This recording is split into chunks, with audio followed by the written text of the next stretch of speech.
पाकिस्तान को शह देकर सीमा पार और अंदरूनी भागों में आतंकवादी गतिविधियों का मूक समर्थन करने वाले चीन के होश ठिकाने लगाने की योजना भारत ने शुरू कर दी है।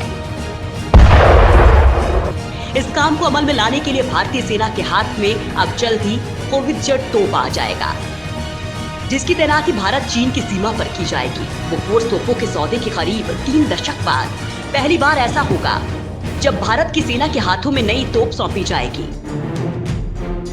बताया जा रहा है कि 147M 777 तोपें इस सप्ताह सेना में शामिल की जाएंगी।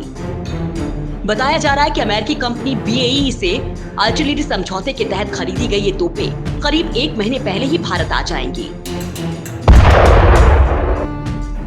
इस खेप में अभी 2 ही तोपें आएंगी। अमेरिकन कंपनी BAE की ओर से जारी बयान में कहा गया है कि भारतीय सेना के तोपखाने को आधुनिक बनाने के लिए वो अमेरिकी सरकार की लगातार मदद कर रही है।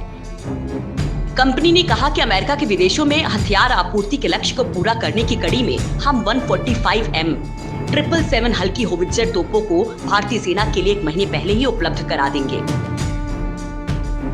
इस हफ्ते के आखिर तक 2 तोपें भारत पहुंच जाएगी।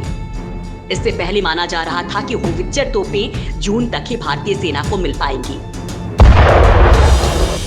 पिछले साल 30 नवंबर को भारत ने इन तोपों को खरीदने के लिए अमेरिका के साथ समझौता किया था। बताया जा रहा है कि इन तोपों के भारतीय सेना में शामिल होने के बाद से उसकी ताकत बढ़ जाएगी। खास तौर पर चीन के साथ बढ़ते तनाव के मद्देनजर ये सौदा काफी अहम माना जा रहा है। इन तोपों को चीन से सटी पूर्वी सीमा की पहाड़ियों पर तैनात करने के मद्देनजर खरीदा जा रहा है।